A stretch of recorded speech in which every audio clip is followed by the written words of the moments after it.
범죄 측정에 대한 이슈, 암수 범죄에 대한 이야기로 해서 이제 범죄 예측으로 넘어가 보고자 합니다. 이 범죄 예측에 있어서는 예측적 경찰 활동이라는 표현으로 이제 형사사법기관에서는 많이 쓰고 있습니다. 이제 너무나 많이 알려진 영화일 것 같아요. 2002년에 스티븐 스필버그 감독이 만든 영화 마이너리티 리포트입니다. 마이너리티 리포트 이 그림만 보면 뭔가 굉장히 엄청나게 많은 자료에 기반해서 이렇게 톰 크루즈가 손가락을 움직이면서 이 자료와 이 자료를 결합하면 이러한 범죄가 언제 어디서 발생할 것이다. 가해자는 누구다. 피해자는 누구다. 바로 이렇게 구할 것 같지만 영화를 보신 분들은 아실 거예요. 이 시스템에서, 이 영화에서 등장하는 프리크라임이라는 시스템이 엄청난 양의 빅데이터에 기반해서 굉장한 그런 분석 기술에 기반한 시스템이 아니라 예지력을 가진 사람 세 사람의 그 뇌에서 이 사람이 그 범죄를 저지를 것이고 그 장소가 어디이며 하는 것들을 인간의 뇌에서 가져온다는 것을. 인간의 예지력에 기반한 이 프리크라임 시스템은 사실 또 어떤 면에서는 굉장히 범죄학적으로는 함의를 가지는 것이 이 세 사람이 출신이 나오거든요. 어떤 상태에서 태어난 사람들인지.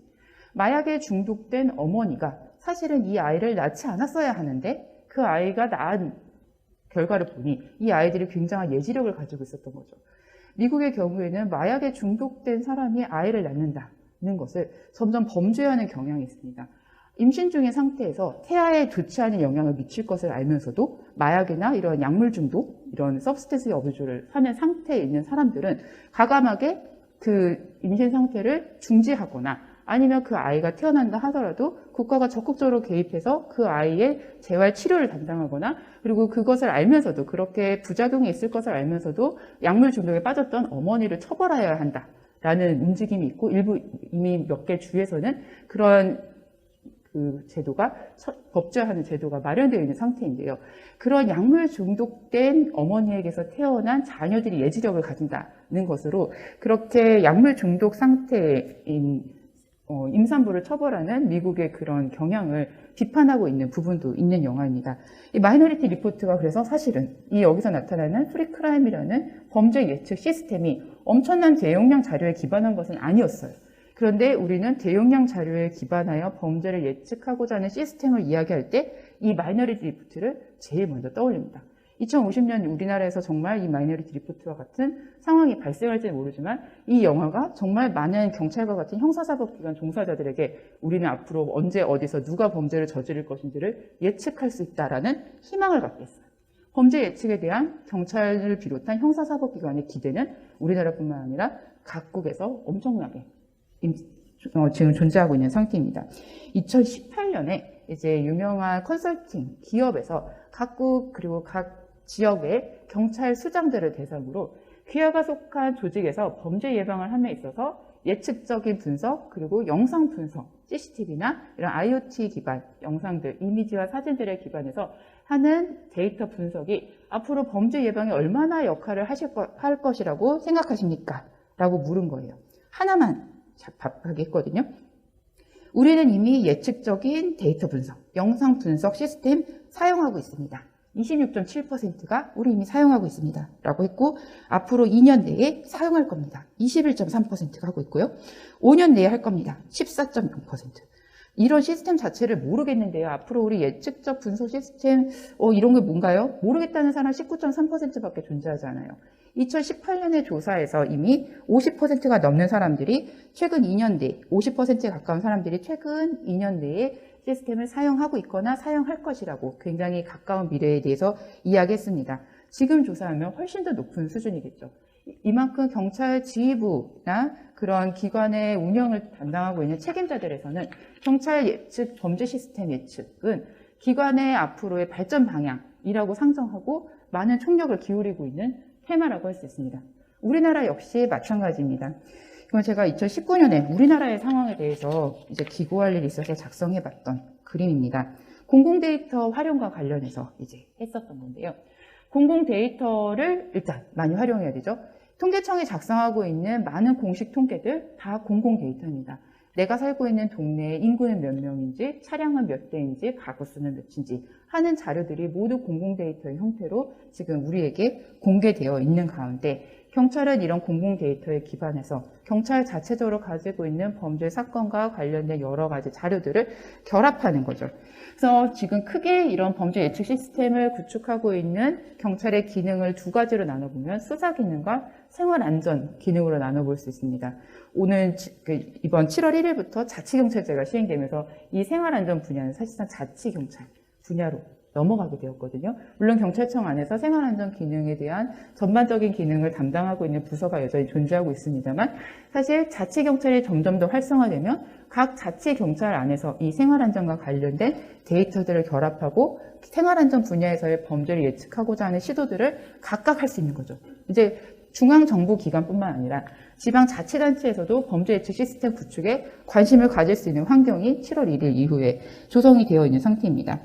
2019년에 기반한 자료이긴 한데 사실 지금도 크게 달라지진 않았습니다. 먼저 간단하게 보이는 생활안전 분야 얘기하면 생활안전 분야에서의 가장 큰 자료 그리고 가장 정확도가 높고 대용량 자료인 자료는 112 신고라고 할 수 있습니다. 112 신고 자료, 어디에서 112 신고가 이루어졌는지 그것에 대한 경찰의 조치 결과는 어떠했는지를 공공 데이터와 결합을 하는 거죠. 그리고 이 112 신고 자료가 결국은 지리상에 표현할 수 있는 자료죠. 앞서 19세기 때 1800년대에도 역시 가지고 있는 정보를 지도상에 표시해보고자 하는 시도가 있었는데 지금 21세기의 우리도 다시 이 자료들을 지도상에 구현하고자 합니다. 그래서 지금 이 표준 범죄 분석 시스템 생활안전 분야에서 하고 있는 경우에는 이제 전국을 격자 단위로 쪼개요. 일정한 거리 구획 단계로 이제 지리 정보를 쪼갠 다음에 거기에 112 자료와 공공 데이터 자료를 축적을 하는 거죠. 그런 형태로 생활안전 분야에서는 하고 있다면 경찰의 수사 분야에서는 가운데에 지금 위치하고 있는 킥스라고 불리는 형사사법 관리 시스템이 가장 주축이 됩니다. 이 시스템을 통해서 경찰의 자료가 검찰에 넘어가고 다시 또 법원에 넘어가는 이렇게 형사사법기관 통합 정보가 공유되고 있는 시스템이거든요. 다만 법으로 막혀 있습니다. 법으로 막혀 있어서 이 안에 누적되어 있는 자료는 범죄 수사, 범죄 사건의 처리의 목적으로만 활용할 수 있고 범죄 예측으로는 활용할 수 없어요. 그래서 우리는 지금 일단 이 단계에서 정밀한 단계에서의 범죄 측정도 어려운데 범죄 예측을 하기 위한 법적 환경도 마련되어 있지 않은 상태입니다. 그래서 사실은 이 킥스 자료를 잘 활용할 수 있어야 되는데 이 자료는 지금 원칙적으로 사용할 수 없고요. 그러다 보니 이제 다른 형태, 경찰에서 프로파일링 한다는 이야기 많이 들어보셨을 거예요. 범죄자들의 특성을 파악해서 그것들을 이제 DB화하고 있는 자료, 과학적 범죄 분석 시스템 스카스라고 하는 시스템이 있습니다. 그 시스템과 이제 과학수사 기능에서 만든 홈즈 범죄 데이터 분석 시스템, 별도의 시스템을 통해서 이제 사건 처리를 하기 위한 형사사건 통합 정보 시스템이 아닌 다른 형태의 그리고 다른 목적을 가진 DB를 별도로 구축을 하고 그것을 공공 데이터와 결합하는 방식으로 하고 있습니다. 그리고 그 과정에 2007년에 개발되기 시작했던 지오프로스라고 하는 지리적 프로파일링 시스템이 있습니다. 그래서 각각의 시스템을 공공 데이터와 연동을 해서 딥러닝 방식으로 범죄를 예측하겠다라는 원대한 경찰의 꿈이 실현되고자 했던 것이 클루입니다. 그런데 지금 원래 올해에 클루가 상용화가 됐어야 했거든요. 근데 지금 말씀드리는 것처럼 범죄 측정도 어렵습니다. 충분한 수의 관측값을 가지기도 어려운 상황인데요. 지금 가장 중요한 정보라고 할 수 있는 킥스를 못 쓰는 상황에서 일부 범죄자들에 대해서만 그리고 아예 수집하고자 하는 목적이 달랐던 DB들을 연동한다고 했을 때 정밀한 결과가 나올 수 있을까요? 그것이 이루어지지 못해서 클루가 지금 상용화가 되어 있지 못한 상태입니다. 그렇다고 킥스가 어느 날 갑자기 법이 해결이 되어서 이제 범죄 수사 목적 외에도 범죄 예측에도 쓸 수 있다라고 한들 이것을 범죄 예측에 활용할 수 있는 형태로 다시 정렬하는 데 데이터를 다시 만드는 데는 상당한 시일이 걸릴 것으로 예견되는 상황입니다. 다만 이렇게 범죄를 예측하고 범죄를 잘 측정하고 그것들을 DB화해서 뭔가 범죄를 사전적으로 예방하고자 하는 노력이 계속돼서 경주되고 있다라는 말씀은 확실히 드릴 수가 있을 것 같습니다. 이렇게 범죄를 예측하고자 하는 노력이 끊이지 않고 계속되는 이유는 오늘날 범죄 예측이 곧 범죄 예방과 동일어로 인식되고 있는 것 때문입니다. 범죄를 잘 예측해서 범죄가 발생하기 이전에 이 앞서 보셨던 마이너리티 리포트 영화에서처럼 살인 사건이 발생하기 1초 즉발의 순간에 갑자기 헬기 같은 뭔가 비행 물질을 타고 나타나서 범죄가 발생할 것으로 예측된 현장에 나타나서 가해자로 이제 예측된 사람을 검거할 때 그것이 범죄 예측이 잘 이루어지면 범죄 예방에 가능할 것이라는 영화적인 상상이 현실에 그대로 반영되어 있기 때문입니다. 그래서 지금 클루와 관련된 이 노력은 완전히 멈추지 않은 상태이고 계속해서 범죄를 정확하게 예측하기 위한 노력은 이루어지고 있으나 지금 현재는 상용화될 수 있는 형태가 아닙니다. 그것이 범죄 측정이 제대로 되어 있지 않고 범죄 예측을 어떻게 할 것인지에 대한 모델링은 아직까지 계속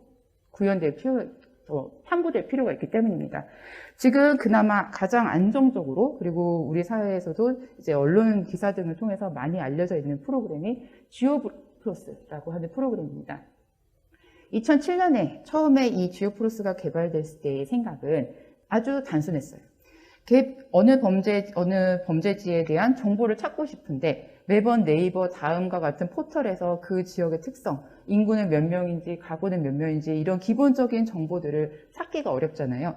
지금 통계청의 그런 코시스나 같은 프로그램들을 일반 수사관들이 다 알기는 어려운 상황일 때 우리가 이런 기본적인 그런 사회 인구학적인 특성들을 잘 구축해내면 수사관들이 이런 포털들에서 정보를 찾을 필요가 없지 않을까라는 것이 지오프로스의 처음 시작의 발상이었습니다.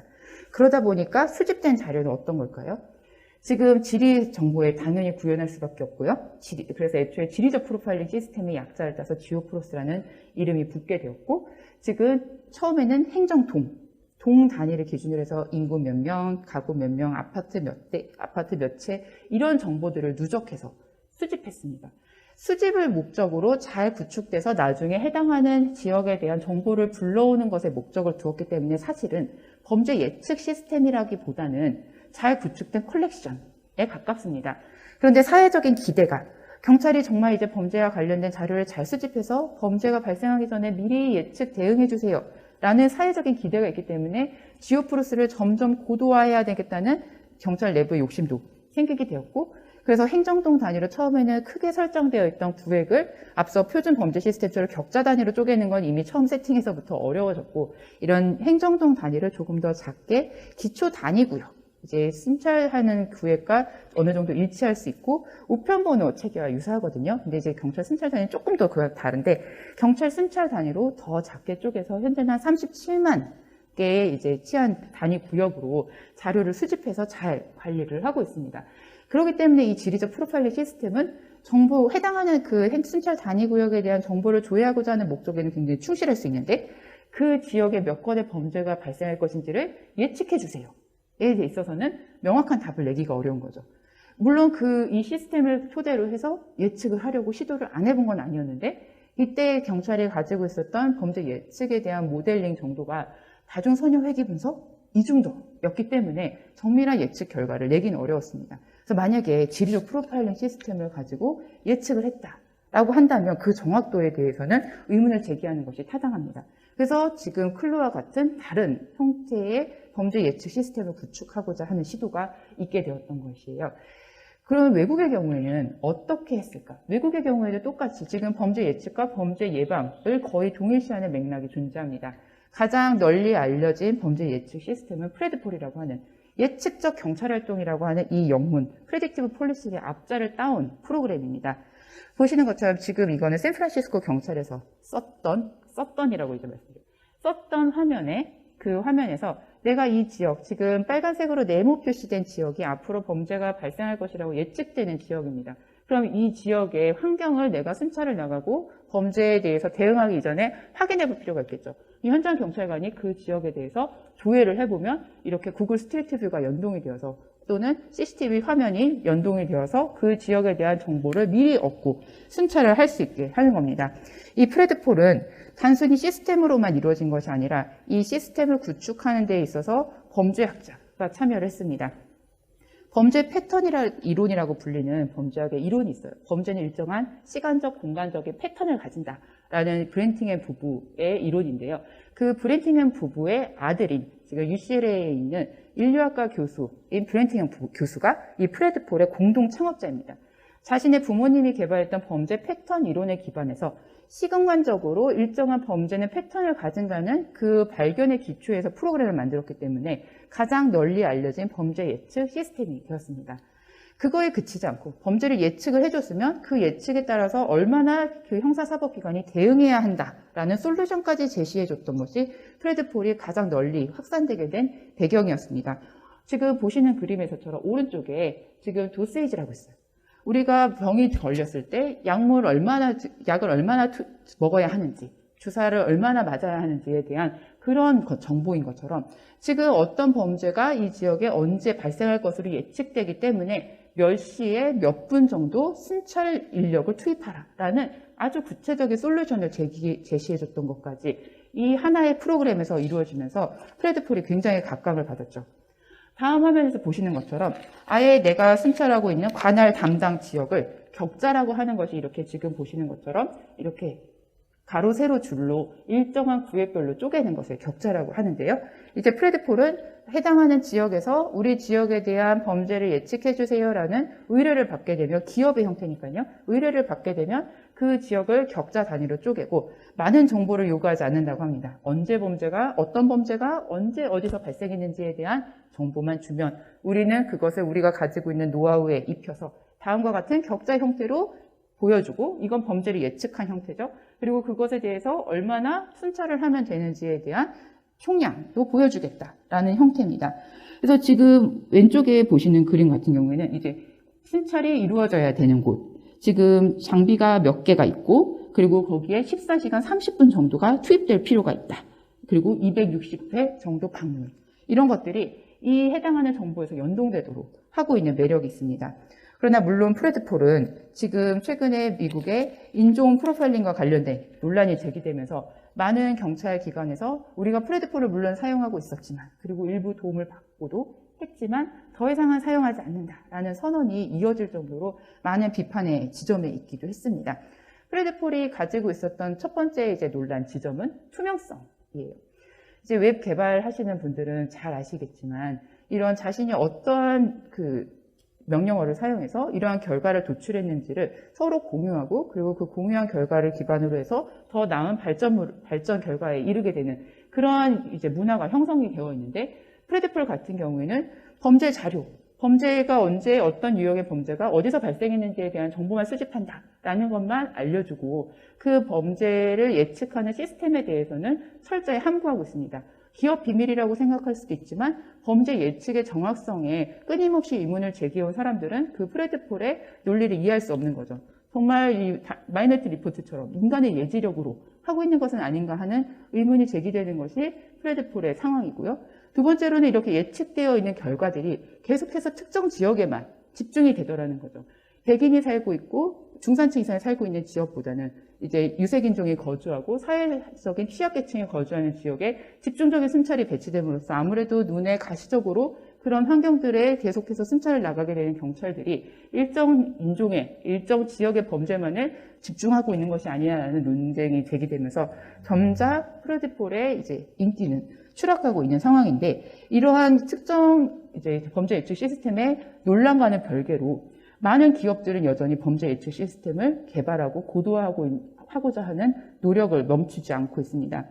지금 프레드 폴이 가장 널리 알려진 범죄 예측 시스템이지만 시티그래프라고 하는 시스템도 있습니다. 프레드 폴은 이제 미국에서 알고 계신 대부분의 대도시가 사용했던, 경찰기관에서 사용했던 프로그램이고요.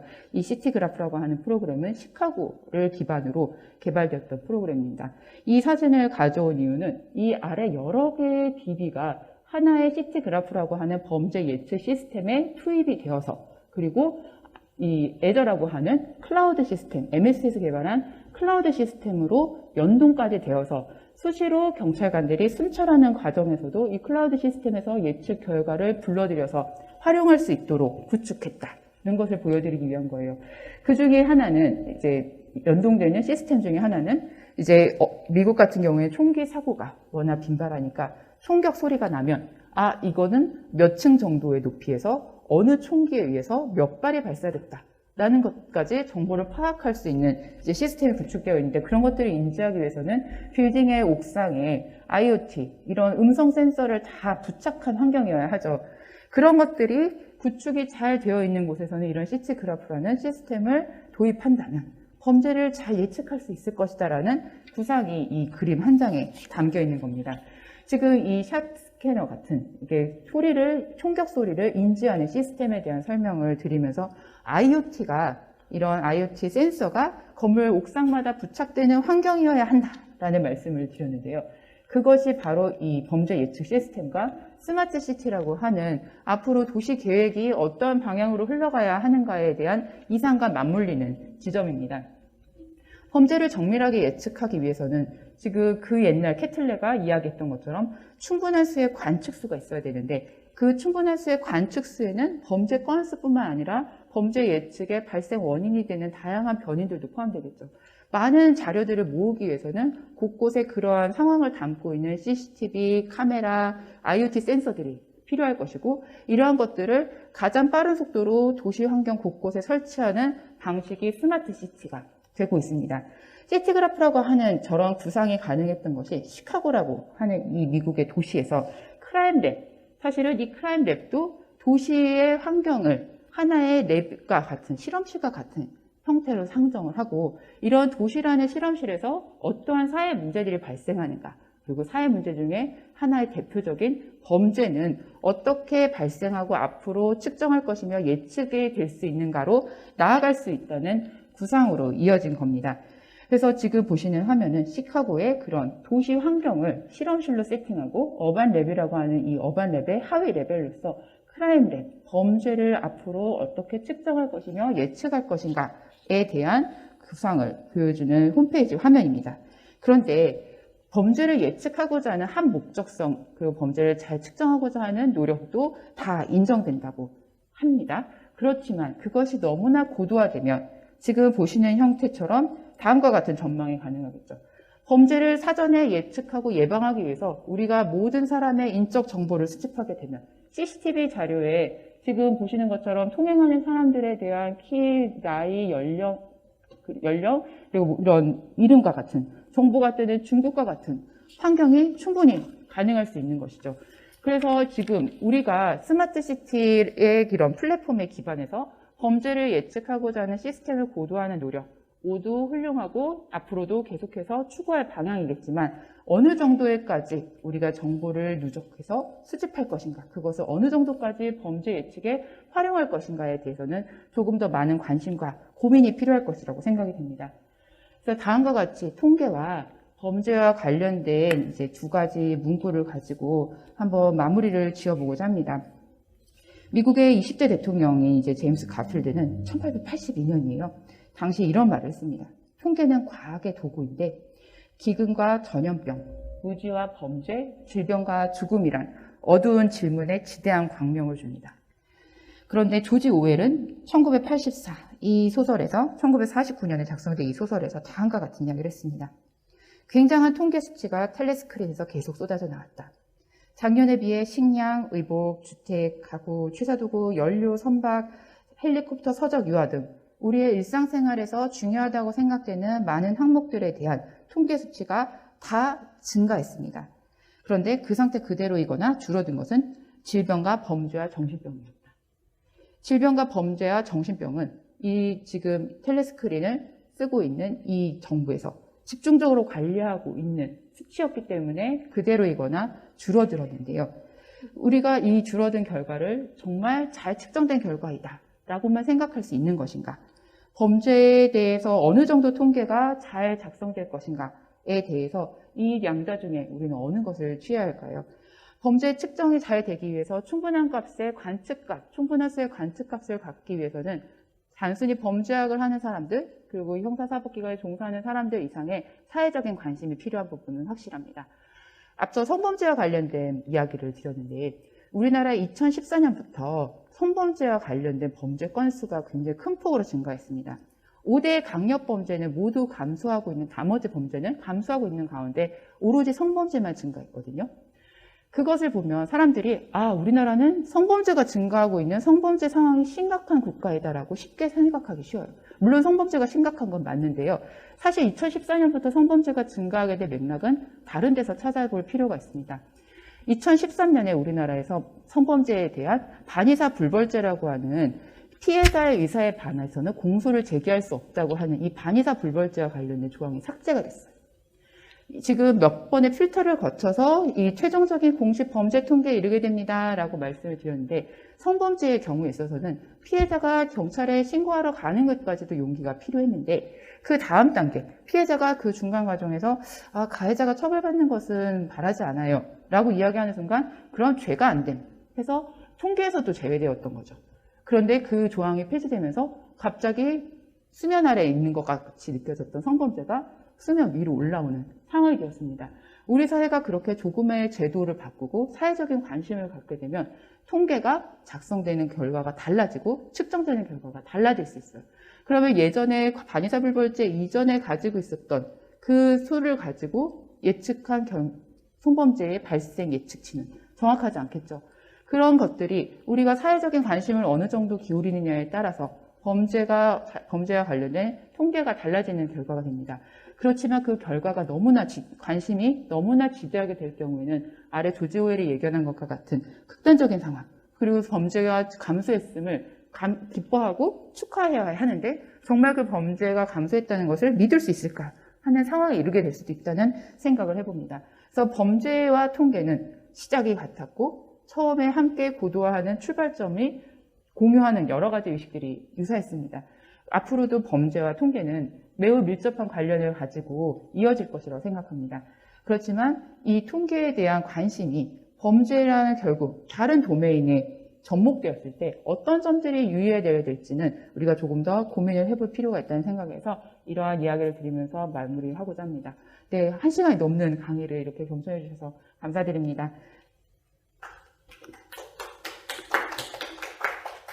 네, 지금 제가 질문 채팅창을 보고 이제 말씀을 드려야 되는 것 같은데요.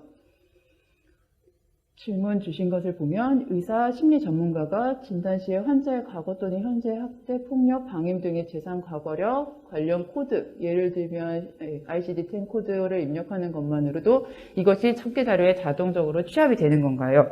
네, 보건의료와 관련된 통계를 지금 통계청에서도 작성 수집을 하고 있는데 잘 아시다시피 보건의료와 관련된 것은 개인정보죠. 개인정보이기 때문에 자동으로 통계로 개인 한 사람 한 사람에 대해서 넘어오지는 못하고 사실 제가 아주 원론적이고 원칙적으로 이런 병원 진료 기록과 같은 것도 경우에 따라서는 암수 범죄를 좀 더 파악하기 위해서 활용할 수 있습니다라고 말씀을 드렸지만 활용하고 있습니다는 아니에요. 네, 그 정보를 자동으로 가져오지는 못하고 있습니다. 다만 지금 이런 ICD-10 코드를 가지고 병원에서 개개인 이제 일선에 계신 병원에서 입력을 하고 있고 그것에 대해서 부가적인 정보로 이 해당하는 구타 피해는 가정 내 폭력으로 발생한 것이다라는 정보를 추출해보고자 한다면 그때는 할 수 있습니다. 실제로는 이렇게 그걸 통계로 가져온다기보다는 누적된 가정 폭력 피해 끝에 결국 이 피해자가 신고하겠다는 용기를 냈을 때 자신의 이전의 피해 상황을 입증하기 위한 자료로서 병원 진료 기록이 쓰입니다. 다음 질문이 지금 정소혜 선생님 올려주신 건가요? 암수 범죄 발견을 위해서는 개인적인 요소보다도 집합적인 원인에 대한 논의가 필요하고 보다 효과적인 범죄 예측을 위해서는 앞으로는 통계 조사 연구보다도 다양한 기술적인 발전, 법적인 검토와 사회적 합의가 필요하다고 느껴집니다. 이 중에서도 기술적인 발전이 가장 흥미롭게 느껴졌는데요.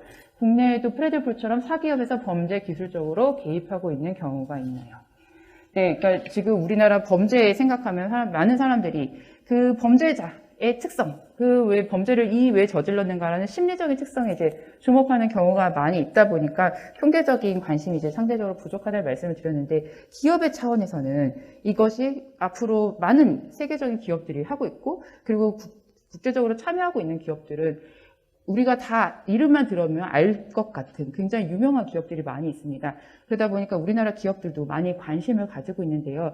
지금 우리나라 이런 뭔가 새로운 것을 개발하고자 한다면 R&D라는 이제 정부의 지원을 거쳐야 되는데 참 이 R&D라는 것이 또 이제 어려움이 있는 것이 대기업은 참여할 수 없어요. 그러다 보니까 중소기업이 지금 참여하고 있고 구체적인 기업명은 제가 말씀드리기 어렵지만 우리나라도 지금 범죄 예측 시스템을 개발하고자 하는 노력이 계속 있고 대기업의 형태에서는 대기업 자체적으로 하고 있는지에 대해서는 제가 모르지만 중소기업 단위에서는 하고 있습니다. 네, 그렇게 말씀드릴 수 있을 것 같고요.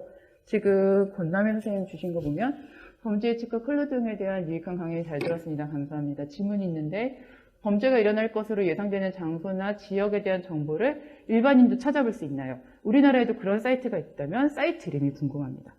우리나라의 경우에는 그런 구체적인 정보 하나하나를 다 볼 수는 없지만 그냥 대략적인 수준에서 예전에 국민안전처가 구축했던 사이트가 있기는 합니다. 그래서 대략적으로 이 지역에 몇 시 정도에 야간에 범죄가 발생했다라는 것이 좀 약간 그리가 약간 모호하게 나타난 지금 안심 지도가 있기는 합니다. 그리고 일부 지자체에서는 그 해당 지역에 대해서만 구축하고 있는 사례들도 있습니다. 네. 감사합니다. 네, 그래서 지금 주신 질문에 대한 답변이 되셨기를 바라고, 혹시 다 이제 질문하지 못하셨거나 이후에 생각나시는 질문 있으시면 경찰대학에 있는 저의 이메일로 연락 주시면 감사하겠습니다. 네, 이상으로 그럼 마치겠습니다.